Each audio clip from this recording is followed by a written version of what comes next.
Hi there, it's Paul in Perth here. I'm going to do a nice simple video today, but it's one that I hope that some people that are maybe beginners to mechanical work are going to find interesting. And it's to do with these struts here. So these are gas struts. So this is a gas canister here, and you've got a ram here. And you see them, in this case, this is a boot lid, but you'll also see them on hatches and you'll see them on bonnets as well. And in America, obviously a bonnet is called a hood. If you come a little closer, I'll show you the mechanism that holds them on is this little metal clip here at the bottom. And to get it off, you just take a flathead screwdriver and pop the clip up and then pull it off. And if I just do the same on the top,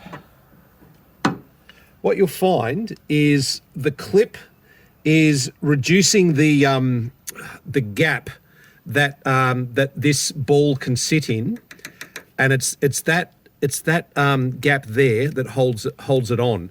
So to get them off, all I did was put the flathead screwdriver underneath and lift up, and all I did to put it back on is to make sure that that's nicely seated. I line it up, push it on, line it up and push it on. Now note that in this case the canister is on the top side and the ram is on the bottom.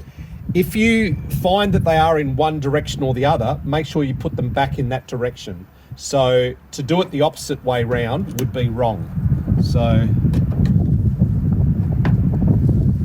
if I was to put it round that way, now it will fit and it might be right, but what you might find is when you close the boot lid, this extra diameter here might foul something up.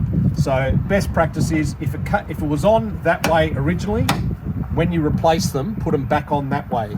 So just to show you again, just in case this angle is any better, I'm putting a flathead screwdriver under that little metal clip there, and then I'm lifting it off. Now with the top one, you can do the same. All you really have to do though is loosen it a little bit and then just roll it. And if you, as you see, if you just roll it off, there you go. What the mistake I see some people make is they will put the screwdriver under there and completely remove it. It then makes putting it back in quite a bit harder. So if you just loosen it and all you need to do, is lever enough that you're pulling those two jaws just a little bit further apart. Okay, so I'll put that back on. So that's a real simple one. Not everything in mechanics is hard. This is something that's really easy. So I hope that's helped you. If it has, please comment. Please tell me what country you're from, and please like and subscribe. Thank you so much from Paul in Perth. Cheers.